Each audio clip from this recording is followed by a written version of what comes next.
Yeah, I know the year started ages ago, but it hasn't finished yet, so I'd like to tell all 15 of you my goals. I've been studying Japanese for about a year at this point, both by myself and at university, and I'm probably around a low end 4 if the sample test is anything to go by. 多分日本語でちょっと話した方がいいんですね。じゃあ自己紹介をします。こんにちは皆さん、ロロです。どうぞよろしく。僕は何年前から、日本と外国語の勉強に興味があるんです。そして、日本語と、他の言語を勉強したい。この動画で今年の間にどうやって勉強しているを説明します。Last year I went through Genki 1 during my university classes, which I'm glad I did because I would not have bothered to go through all that by myself. So this year, I'll be working through Genki 2 during my Japanese classes. It shouldn't be too bad as I've seen most of the grammar at some point, even if I don't know exactly what it means.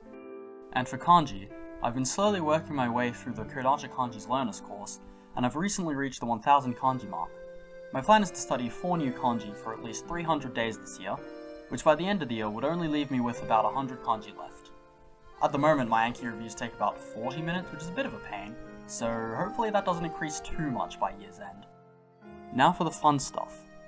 I'm a huge fan of JRPGs, and while I managed to beat Fire Emblem Shadows of Valentia in Japanese last year, I'm hoping to do more this year.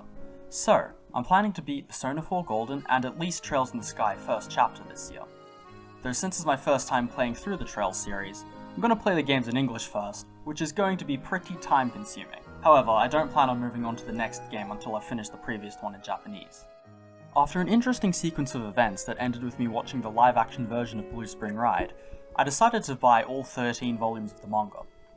To be honest, I feel like this is going to be the hardest thing to deal with, because physical manga obviously doesn't have voice acting or Yomi-chan support, but I've already finished the first of the 13 volumes, so at least I've made a start. This is most likely where the bulk of my immersion will come from.